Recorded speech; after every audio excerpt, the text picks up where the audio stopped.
Assalamualaikum warahmatullahi wabarakatuh. Selamat pagi anak-anakku siswa-siswi SMA Negeri 1 Cawi Gebang.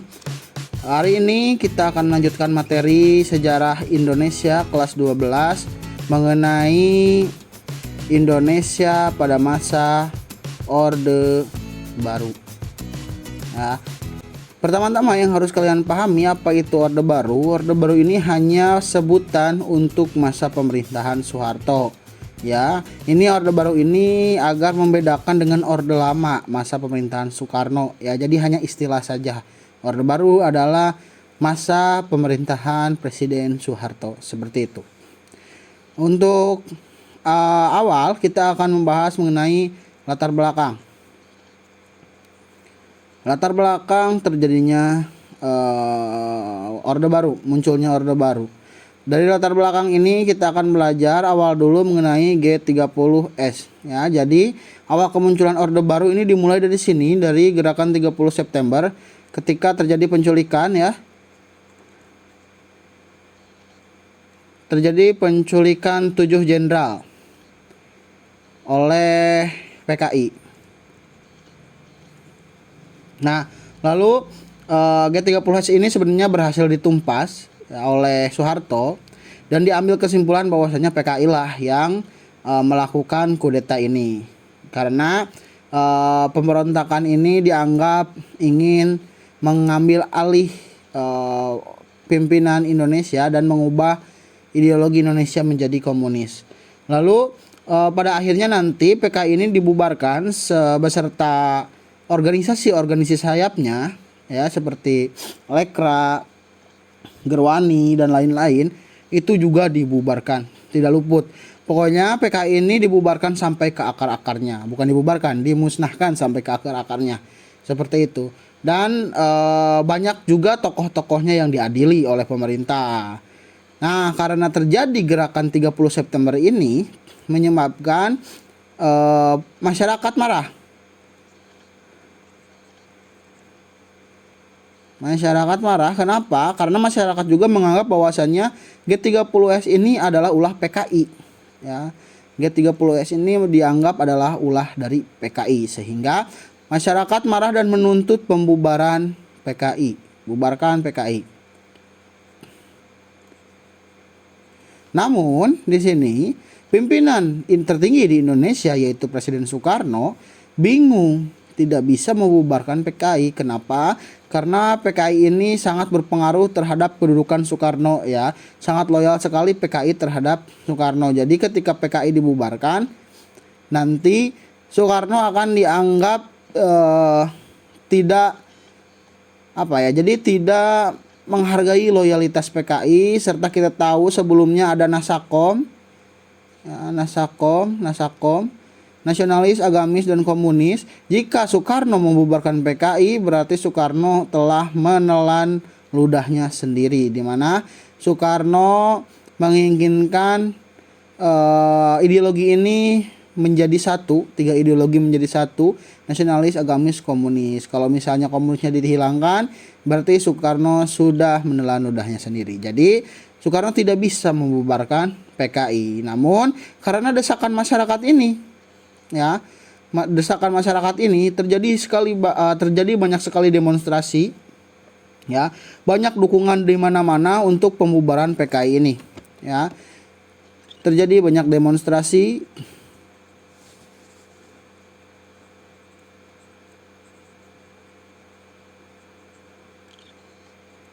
nah untuk peristiwa G30S-nya sudah saya jelaskan ya di semester sebelumnya. Di bab perjuangan mempertahankan perjuangan melawan disintegrasi bangsa. Itu sudah dijelaskan di situ mengenai peristiwa 30S-nya. Nah, lanjutkan. Terjadi banyak demonstrasi yang dilakukan oleh massa yang menyebut dirinya sebagai Front Pancasila. Disatukan semua masanya ya. Front Pancasila ini terdiri dari banyak sekali golongan masyarakat. Ada kami, Kesatuan Aksi Mahasiswa Indonesia, ada KAPI, Kesatuan Aksi Pelajar Indonesia, ada KPPI, Kesatuan Aksi Pemuda dan Pelajar Indonesia, lalu ada KASI, Kesatuan Aksi Sarjana Indonesia, dan lain-lain, banyak sekali ya. Jadi masa ini bergabung untuk menuntut pembubaran PKI serta pemulihan ekonomi di Indonesia ketika itu. Nah, lalu mengadakan demonstrasi nanti yang berujung dikeluarkannya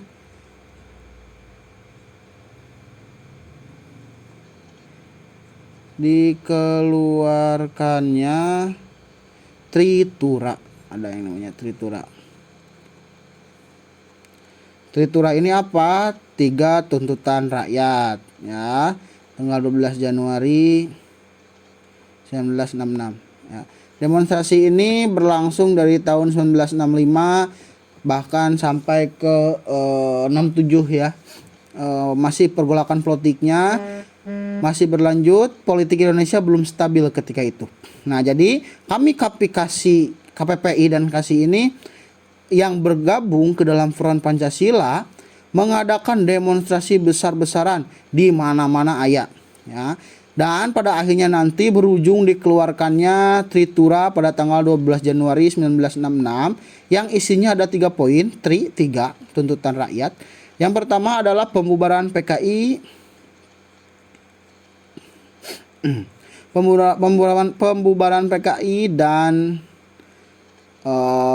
organisasi sayapnya. Lalu yang kedua adalah pembersihan kabinet.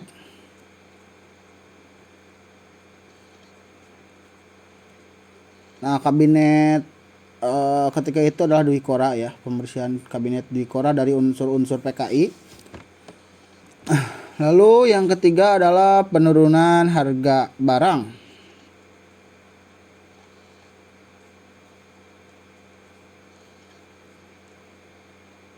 Nah, ini 3 tuntutan rakyat yang dikeluarkan oleh massa agar poin utamanya sih untuk pembubaran PKI ya, karena masyarakat sekali lagi marah akibat tindakan PKI yang menculik 7 jenderal. Lalu menanggapi Tritura, pada akhirnya nanti Soekarno melakukan reshuffle kabinet ya. Nanti kabinet ini reshuffle dari Dwi Kora, nanti diubah menjadi kabinet 100 menteri. Nah, kenapa sih disebut kabinet 100 menteri? Memang ada 100 ya. Ada 100 orang menteri yang menjabat. Nah, kita lihat Soekarno bukannya membubarkan PKI tapi malah mereshuffle kabinet, dan kabinet ini masih saja ada pengaruh dari PKI ya, masih ada orang-orang yang pro PKI di kabinet ini. Makanya perubahan atau reshuffle kabinet ini tidak ditanggapi oleh rakyat, tidak menyembuhkan sakit hati rakyat. Ya, jadi percuma. Ya, Soekarno di sini belum bisa tegas untuk membubarkan PKI. Kabinet 100 menteri ini nanti pada akhirnya tidak ditanggapi oleh para massa, malah massa ini semakin panas. Tidak ditanggapi mungkin ya. Iya, tidak ditanggapi ditulisnya. Tidak ditanggapi. Lalu pada akhirnya massa hanya semakin marah ya. Hanya mengakibatkan kemarahan massa lagi. Makin marah. Yang puncaknya nanti terjadi bentrokan.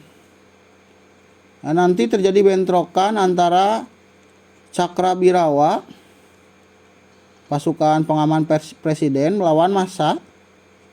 yang mengakibatkan seorang mahasiswa tewas.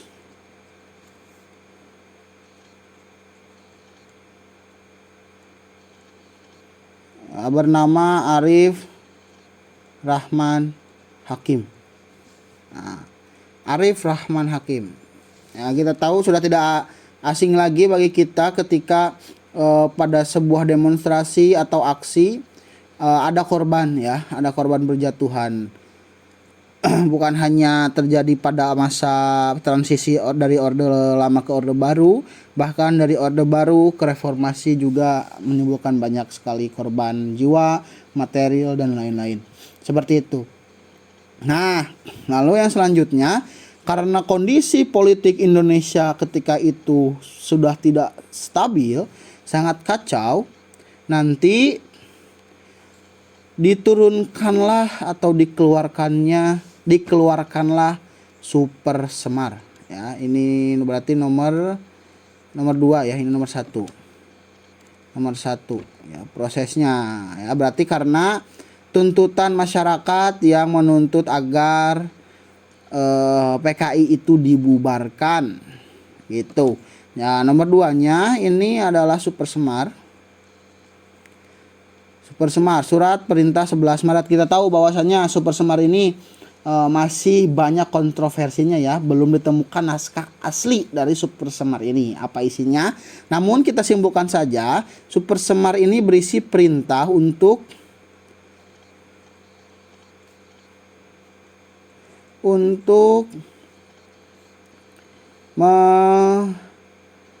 mengembalikan kestabilan negara ya. Saya simpulkan seperti ini karena Super Semar ini tujuannya untuk itu. Kita tahu bahwasannya Indonesia kondisi politik benar-benar sangat tidak stabil dengan banyaknya demonstrasi dan banyaknya konspirasi ketika itu. Gitu. Lalu setelah situasi Indonesia kacau, lalu pada suatu ketika tepatnya ketika pelantikan 100 menteri ya, saya lupa lagi tanggal berapa ya. Pelantikan 100 menteri 11 Maret berarti. 11 Maret pada saat sidang pelantikan 100 menteri, kabinet 100 menteri ya. Soekarno lebih cepat meninggalkan ruang sidang ya, ruang pelantikannya ditinggalkan Soekarno lebih cepat karena ada laporan bahwasanya banyak massa yang berkumpul di luar sehingga Soekarno merasa nyawanya terancam ya. Pada 11 Maret pada akhirnya nanti Soekarno meninggalkan kediamannya, meninggalkan tempat rapat menuju ke Istana Bogor. Nah, nanti perjalanan menuju Istana Bogor ini menggunakan helikopter karena sangat tidak memungkinkan untuk Soekarno menggunakan mobil. Banyak sekali massa di sana. Itu. Nah, setelah itu nanti ketika Soekarno sampai, Soeharto nanti mengutus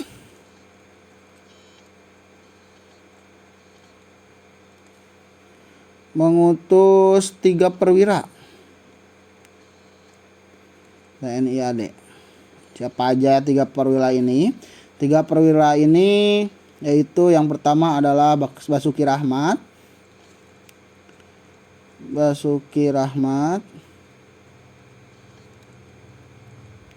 M. Yusuf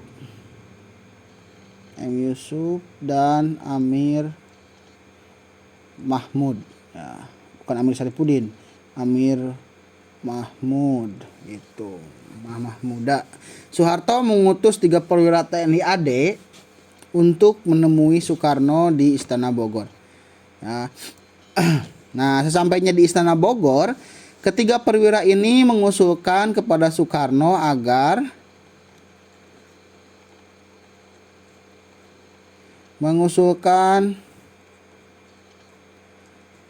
agar memberikan kewenangan kepada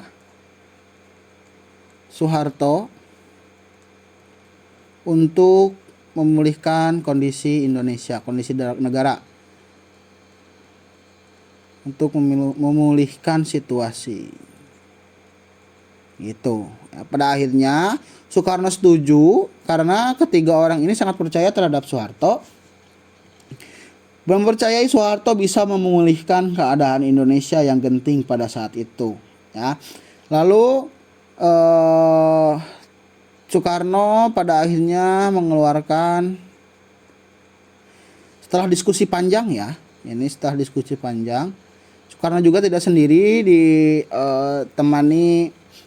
ditemani oleh wakil-wakilnya, mengeluarkan Super Semar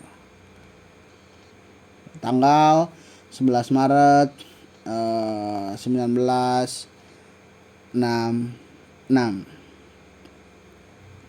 Lalu setelah dikeluarkan Super Semar, Soeharto pada akhirnya melakukan, setelah dikeluarkan Super Semar, dikeluarkan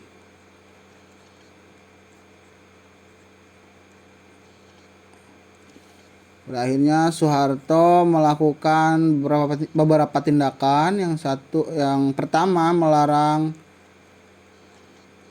PKI dan organisasi sayapnya. Ya, dianggapnya terlarang, sangat terlarang PKI ini. Gitu. Yang kedua adalah menangkap 15 menteri.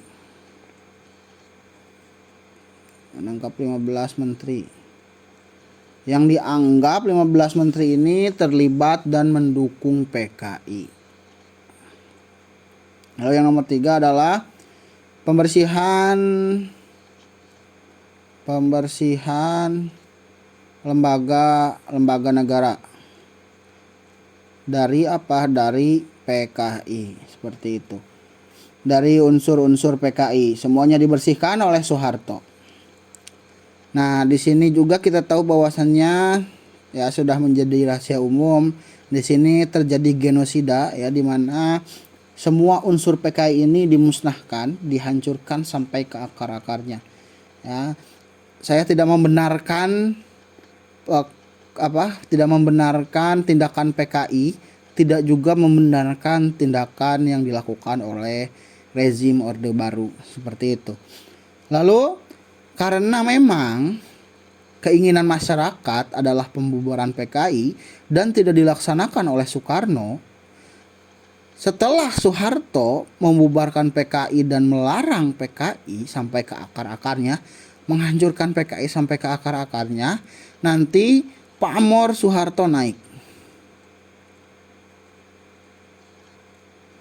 Soeharto ini dianggap sebagai pahlawan ya. Ketika masyarakat menginginkan misalnya penurunan harga barang dan diturunkan harga barang, pasti senang. Sama halnya seperti ini, masyarakat meminta agar PKI dibubarkan, Soeharto dibubarkan, ya otomatis Soeharto ini sangat diakui oleh masyarakat, ya dianggap sebagai pahlawan gitu. Ya, makanya seiring dengan naiknya pamor Soeharto, pamor Soekarno menjadi menurun. Ya, jadi nanti ada dualisme politik di sini. Ada pendukung Soekarno, ada pendukung Soeharto, gitu. Jadi malah semakin tidak stabil ya kondisi politik Indonesia ketika itu. Masih banyak yang mendukung Soekarno, tapi juga banyak yang mendukung Soeharto. Pada akhirnya DPR GR harus melakukan tindakan ya, dan bahkan di sini nanti turunnya pamor Soekarno ini dibuktikan dengan ditolaknya LPJ ya, laporan pertanggungjawaban Soekarno mengenai G30S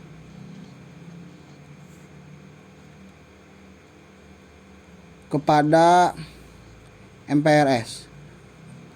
Ya, ini namanya nama dari laporan pertanggungjawabannya disebut Nawa Aksara. Nah, MPRS menolak laporan pertanggungjawaban dari Soekarno. Itu juga sudah menunjukkan bahwasanya pamor Soekarno atau Soekarno ini sudah tidak diperhitungkan. Itu karena sikapnya yang tidak tegas terhadap PKI gitu. Lalu yang selanjutnya setelah Soekarno ini dianggap mengecewakan, setelah terjadi dualisme politik, popularitas Soekarno turun dan terus tergerus ya, popularitas Soekarno terus tergerus. Pada akhirnya nanti tanggal 22 Februari 1967 Soekarno mengundurkan